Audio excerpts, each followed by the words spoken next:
Saya yakin banyak sekali manusia yang hari ini masih menakuti kematian. Dan kematian dianggap sebagai akhir dari kehidupan, rahasia semesta. Karena kebijaksanaannya kita diulang-ulang diberi kesempatan hidup selanjutnya. Oleh karena itu ada 3 tugas kita di sini. 1, meluruskan jalan bengkok yang pernah kita lalui. Yang kedua, menyelesaikan pekerjaan yang belum selesai. Dan yang ketiga, mungkin ada karma yang harus dibalaskan oleh semesta. Begitu kamu mengambil sebab yang baik, kamu akan mendapatkan akhir yang baik. Begitu kamu mengambil sebab yang buruk, kamu juga akan belajar bertanggung jawab untuk menerima risiko dari pilihanmu sendiri. Jadi sebetulnya itu yang disebut dengan akhirat. Akhirat itu akhir dari perbuatan. Itu yang namanya akhirat. Makanya akhirat itu ada. Kapan? Ya sekarang. Karena akhirat itu akhir dari semua tindakan. Kamu mencuri, ya masuk penjara. Akhir dari semua tindakan itu pasti ada. Itu akhirat yang dirasakan kita saat ini. Nah akhirat yang nanti, ya sudah nanti lagi. Karena saya percaya, kalau sekarang kita mengakhiri semua dengan kebaikan di dunia, ya kita juga udah pasti dijamin kebaikan di sana. Betul nggak? Gitu. Mas saya mengajarkan surga dan neraka di sini saat ini sekarang itu karena Quran yang mengajarkan. Di Quran dikatakan fa'ammal ladzina syaqu fafinar lahum fiha zafirun wa saikun. Neraka adalah tempat di mana kamu masih bernafas. Di mana kita bernafas? Di tubuh ini. Karena kalau kita sudah keluar dari sini nggak ada nafas. Nafas itu penghubung antara ruhku yang di dalam dengan semesta yang tanpa batas ini. Ketika ditiupkan ke sini, baru ada nafas. Ketika sudah tidak di sini lagi, ya nggak ada nafas. Sedangkan Quran mengatakan neraka itu tempat di mana kamu masih bernafas. Dan dikatakan di Quran juga, ternyata surga itu adalah tempat di mana kamu masih bernafas. Bahkan langit dan bumi masih ada, kata Quran. Jadi saya bukan berarti tidak percaya dengan surga dan neraka yang nanti. Itu makan belum saya alami. Sudah saya bikin saja surga di sini saat ini. Orang lain marah sama saya nggak mau marah. Orang lain memfitnah saya tidak akan melawannya. Orang lain menghajar saya maafkan. Buat apa saya menciptakan keributan di sini? Nah saya menciptakan surga di sini.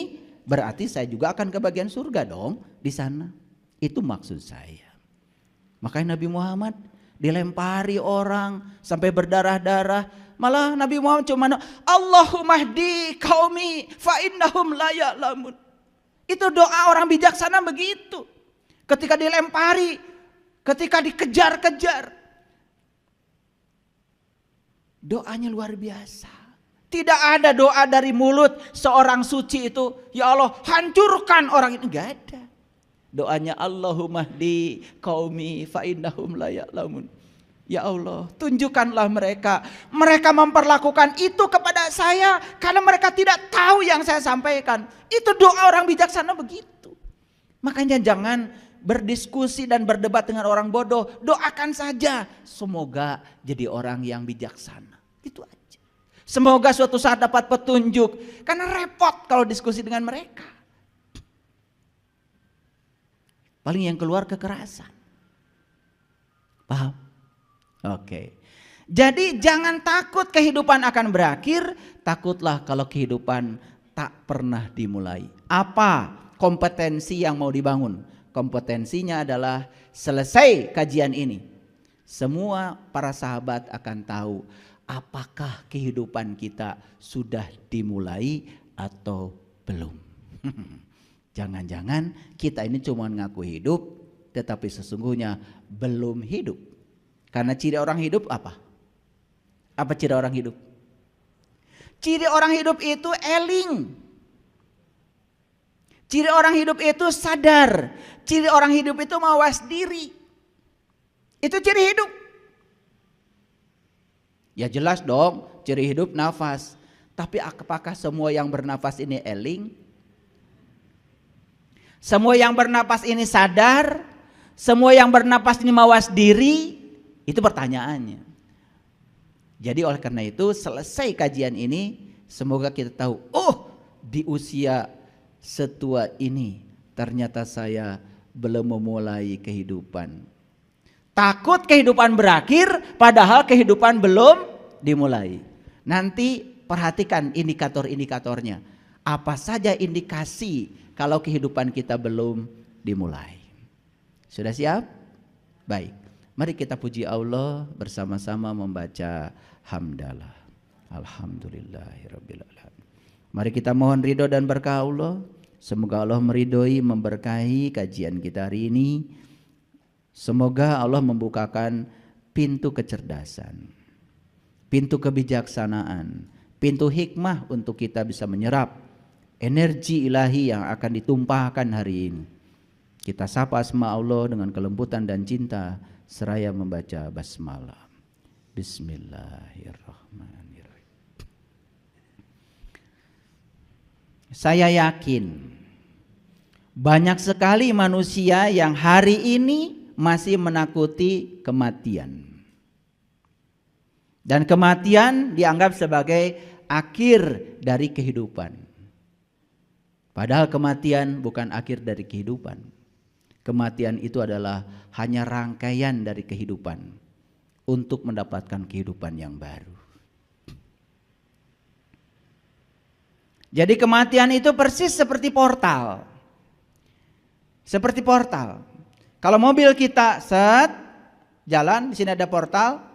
Begitu portal dibuka, ya sudah. Titik akhir saat kita berhenti akan menjadi titik awal saat kita jalan lagi. Paham ya? Kebayang portal? Oke. Makanya kesadaran terakhir seseorang ketika dia mati itu akan menjadi kesadaran awal dia saat dia harus melanjutkan kehidupan kembali. Itulah rahasia semesta. Karena kebijaksanaannya kita diulang-ulang diberi kesempatan hidup selanjutnya. Maka di Quran dikatakan kaifa takfuruna billahi wa kuntum amwatan fa ahyakum summa yumitukum summa yuhyikum summa yumitukum summa yuhyikum terus wa ilaihi turja'un. Sebelum kembali kepada Allah, kita diberi kesempatan untuk mengalami siklus kehidupan. Oleh karena itu ada 3 tugas kita di sini. 1, meluruskan jalan bengkok yang pernah kita lalui. Yang kedua, menyelesaikan pekerjaan yang belum selesai. Dan yang ketiga, mungkin ada karma yang harus dibalaskan oleh semesta. Lihat saya semuanya. Sekarang kita bernafas. Oke, nafas itu cuma 2. Masuk, tinggal, keluar. Masuk, tinggal, keluar. Siapa yang masuk? Oksigen. Kalau napas itu oksigen, harusnya setiap orang yang bisa beli ventilator nggak mati-mati. Faktanya walaupun dia bisa beli ventilator, tetap saja ada akhirnya mati juga. Awas, oksigen itu hanya urusan jasmaninya. Tapi napas itu adalah sang hidup yang sedang dipinjamkan kepada kita. Dari mana kita ambil napas? Dari sini. Setuju? Dan kemana kita mengembalikan nafas? Ke sini. Setuju? Dan ini akan selalu ada dimanapun. Saya tinggal di sini, ini ada. Saya keluar, ini ada. Saya ke Jakarta, ini ada. Saya ke Amerika, ini ada. Saya ke Mars, ini ada. Karena apa?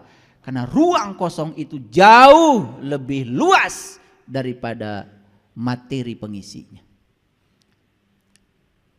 Cuman kita sering tertipu. Coba, kalau kita sedang melihat ke atas, kemudian tiba-tiba ada burung.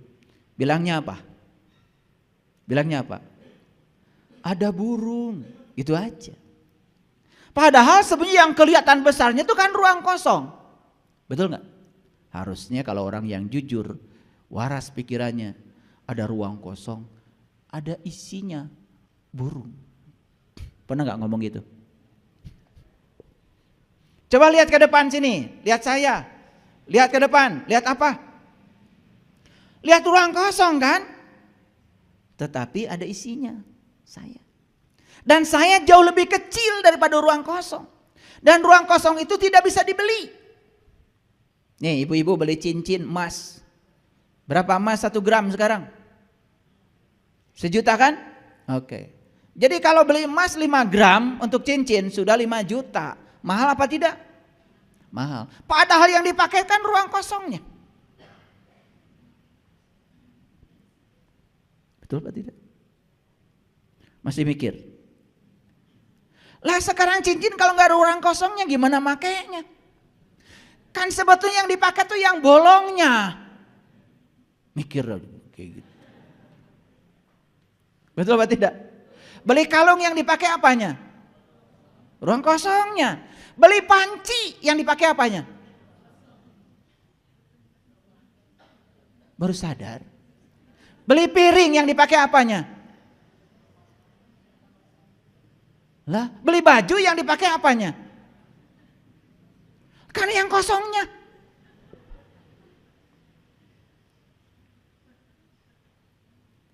Tapi kita menganggap ruang kosong itu kosong aja. Padahal leluhur kita bilang ini kosong tapi isi tapi kosong. Kenapa?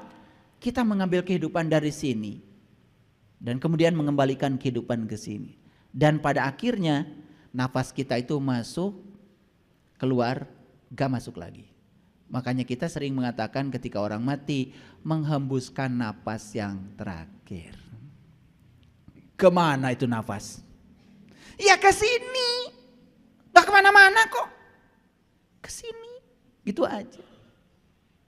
Sekarang saya tanya, kita ini sekarang hidup apa mati?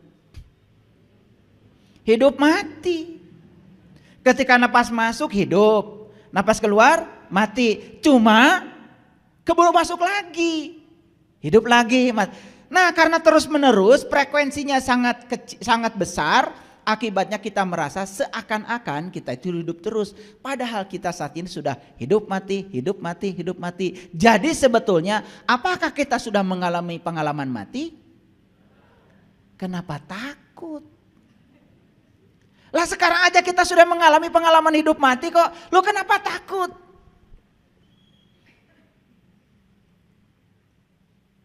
Gak apa-apa kok, mati itu cuma menghembuskan napas terakhir. Setelah itu gak balik lagi. Gitu aja. Kemana? Ke sini. Nah persoalannya adalah saat dia ke sini, apakah dia bisa bersenyawa dengan ini atau tidak? Itu masalahnya. Minyak ketika dimasukkan ke dalam air, dia tinggal dalam air, tetapi tidak bersenyawa dengan air. Kenapa? Karena di dalam minyak itu ada airnya sekaligus ada unsur lain, disebut ada ketidakmurnian di situ. Tapi begitu minyak disuling, ambil airnya saja, satukan dengan air yang ada, baru bersenyawa. Senyawa itu artinya ikatan. Makanya kita sering menyebut nyawa. Kita sudah salah kaprah. Kalau bicara nyawa pasti bicara ruh. Itu salah kaprah. Nyawa itu bahasa kimia. Tanya tuh sama Ayah Dedi. Senyawa itu artinya berikatan. Kapan bisa berikatan? Kalau dia itu adalah senyawa. Kalau tidak senyawa tidak akan berikatan. Maaf. Kita ini sekarang tinggal dalam tubuhnya Tuhan sebetulnya. Karena Allah sendiri yang mengatakan, aku meliputi semesta raya. Apa yang meliputi semesta raya? Bukan ruang kosong. Ini bahasa sederhana. Kalau nggak ngerti itu kebangetan. Ini saya udah membuka sedikit rahasia. Coba dengarkan kata-kata saya. Aku meliputi semesta raya. Aku meliputi semua makhluk. Clear? Apa yang meliputi semua makhluk? Bukannya ini?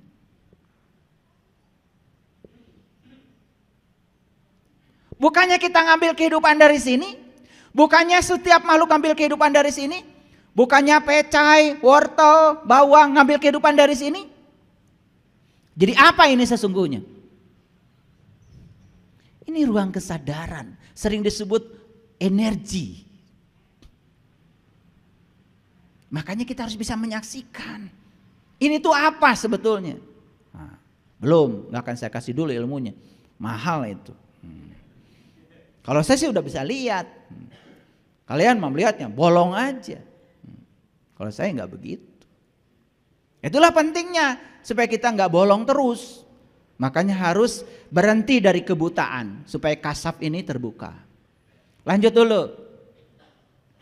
dulu. Nah, perhatikan saya. Ngambil kehidupan dari sini dan kemudian mengembalikan kehidupan di sini. Perhatikan saya.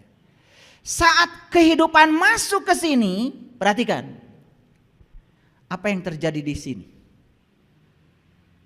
Apa yang sedang terjadi di sini? Di ruang cipta ini. Kalau di ruang cipta sedang menciptakan negatif, pikiran negatif, buruk sangka, bla bla bla, semua yang negatif itu direkam oleh sang hidup yang masuk ke sini dan kemudian dibawa oleh sang hidup ke ruang kehidupan. Itu akan menjadi realitas kehidupan. Ketika di sini positif akan positif, ketika di sini negatif negatif. Jadi semua yang terjadi dalam kehidupan kita hari ini sebetulnya rekaman data yang dibuat oleh kita sendiri. Jadi kesimpulannya, di mana kita menyimpan rekaman data itu? Di sini bukan? Dan data ini siap untuk dikembalikan kepada pemilik datanya. Kenapa hari ini saya ditipu orang? Itu hanya mengingatkan kalau kamu pernah menipu orang. Kenapa hari ini saya disakiti orang? Hanya sedang mengingatkan kalau dulu kamu juga pernah menyakiti orang. Itu yang disebut dengan hukum sebab akibat. Dan itu terjadi sudah mulai dari sekarang. Cuman kita tidak menyadarinya. Kenapa? Ya terlalu standar ilmunya. Ini saya kasih hadiah ya untuk kita datang ke sini. Agak di-upgrade sedikit ilmunya supaya canggih. Yuk, pertanyaannya, apakah kehidupan ini sudah dimulai atau belum? Baik, kita lanjut. Dalam Quran surat Al-Qasas ayat yang ke-88. Ini kita pakai Quran ya supaya kelihatan ngajinya.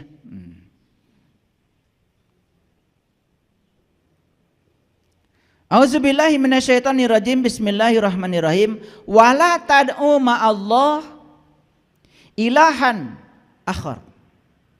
Janganlah kamu seru bersama Allah Tuhan apapun yang lain. Jadi selama kita tidak tahu dan kenal kepada Allah, saat kita menyeru Allah, sekaligus juga kita menyeru yang lain. Karena tidak jelas yang diseru yang mana. Itulah pentingnya kita tahu dan kenal kepada Allah. Supaya fokus yang diserunya yang mana.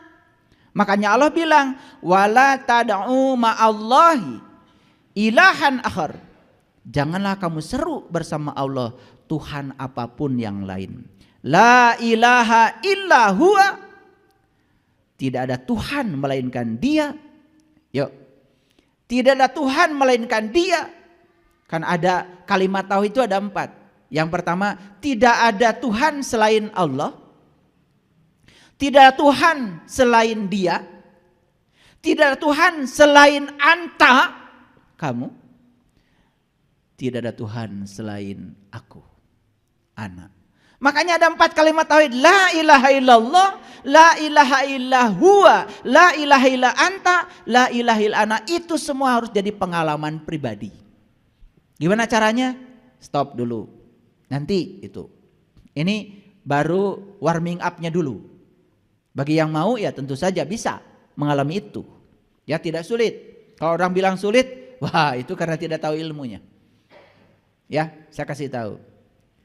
Kalau ketemu dengan saya sulit. Karena saya terbatas. Saya ada di sini, saya tidak ada di sana. Saya juga kerja. Harus janjian. Tetapi kalau kita mau bertemu dengan Dia, sang pemilik semesta ini, Dia ada di mana-mana. Dia tidak pernah tidur, nggak pernah ngantuk. Pintu gapuranya selalu terbuka. Kapanpun kita mau datang, Dia selalu siap sedia. Luar biasa kan? Jadi kalau orang mengatakan untuk sampai kepada Dia itu sulit, itu karena ya mohon maaf, belum tahu aja. Selebar itu kuasanya. Yuk kita lihat. Janganlah kamu seru bersama Allah Tuhan apapun yang lain. Tidak ada Tuhan melainkan Dia. Tiap-tiap sesuatu pasti binasa kecuali wajah Allah. Ini kalimatnya sangat luar biasa. Kullu syai'in halikun illa wajhahu. Segala sesuatu akan binasa kecuali wajahnya. Pernah nggak dengar kalimat begini? Aku meliputi timur dan barat. Dan kemanapun kamu melingkan wajah, di situ kamu akan mendapatkan wajahku. Pernah dengar itu? Coba, memalingkan ke sana dapat lihat apa? Lihat ini kan? Memalingkan ke sini lihat apa? Lihat ini kan? Memalingkan ke sana lihat apa? Melihat ini kan? Ke sana melihat ini kan? Ini akan selalu ada. Tapi yang bersifat materi ada dan tiada. Ini selamanya akan selalu ada. Bisa nangkap? Wah, kalau nggak bisa nangkap ini, saya harus buka rahasianya gimana aja ini? Udah keterlaluan nih saya buka rahasia. Kemanapun kamu memalingkan wajah, kamu akan mendapati aku. Aduh, terlalu jelas. Nah, coba perhatikan. Segala sesuatu akan musnah kecuali wajahnya. Yang akan selalu ada di semesta itu apa? Ya ini. Dulu ini sudah ada. Semua yang bersifat materi, tanah, matahari, bumi, semua. Itu semua adanya belakangan. Yang ada duluan ya ini. Dan semua juga nanti akan tidak ada. Yang ada ya ini lagi. Paham? Dah stop dulu sampai situ. Ngaji tauhidnya. Lahul hukmu wa ilaihi turja'un, baginya lah segala kebijaksanaan dan hanya kepadanya lah kamu akan dikembalikan. Semua akan kembali. Kemana? Ya ke sini. Kalau kita mau belajar sains, bagaimana terbentuknya bintang-bintang, planet-planet. Wah, kan sebetulnya ya awalnya itu suatu kekosongan kemudian menciptakan energi. Lalu energi menciptakan materi. Dan materi awal yang diciptakan itu adalah atom. Berapa banyak? Tidak banyak atom yang diciptakan pertama kali. Itu cuma atom-atom tertentu yang dibutuhkan untuk terjadinya proses penciptaan materi yang lain. Makanya Einstein mengatakan materi setara dengan energi. Artinya semua yang bersifat materi hari ini berasal dari energi. Oleh karena itu maka semua yang bersifat materi nanti akan musnah kembali lagi menjadi energi. Karena energi itu kekal, tidak bisa diciptakan, tidak bisa dimusnahkan. Nah, hukum kekekalan energi, yang kekal siapa? Kita pusing ya belajar fisika dengan belajar tauhid itu dulu terpisah ya. Karena kita nggak ngerti. Padahal yang materi dengan yang imateri itu simetri. Makanya ada yang mengkritik saya. Berani-berani ngomong agama katanya ahli fisika. Lah, memangnya agama itu memangnya monopoli siapa? Karena Allah udah bilang, Yadillahu linuri mayasya. Aku akan menunjukkan pada cahayanya siapa saja yang aku kehendaki. Siapa yang dikehendaki Allah? Yang punya kehendak. Bukankah itu kebebasan dari Allah? Allah itu demokratis sekali. Jadi bohong kalau Allah itu mengunggulkan si A, tidak mengunggulkan si B. Tuhan macam apa kayak gitu? Dia maha adil, dia maha luas. Makanya Allah udah bilang, inna akramakum indallahi atqakum. Sesungguhnya yang paling mulia menurut aku kata Allah adalah orang yang paling bertakwa, siapapun itu. Nah, apa pesan dari ayat ini? Pesan dari ayat ini adalah satu, perhatikan saya. Segala sesuatu yang bersifat materi akan binasa. Satu-satunya yang tidak akan binasa adalah wajahnya. Jadi oleh karena itu kita akan kembali ke asal kita sendiri. Bukankah kembali ke asal itu merupakan suatu kebahagiaan? Bukankah kembali ke asal itu merupakan sebuah perayaan? Bukankah ketika kalian mau mudik, lebaran, puasanya belum mulai, sudah beli tiket kereta api saking bahagianya? Bahkan puasa belum mulai sudah merencanakan apa yang mau dibawa ke kampung. Itu berarti kerinduan akan kampung asal. Sayang kita baru rindu pada kampung asal jasmani kita. Kita tidak rindu pada kampung asal rohani kita. Rindu gak? Rindu mudik gak? Nah, kenapa kita tidak rindu mudik ke kampung asal? Karena sampai sekarang kita belum sadar. Segala sesuatu akan musnah. Kecuali apa? Wajahnya. Apa yang ditakutkan? Selesai kuliah dengan saya hari ini, keluar dari ruangan ini, gak takut lagi kehidupan akan berakhir. Tapi selesai dari sini akan memulai memikirkan bagaimana cara memulai kehidupan. Setuju? Oke.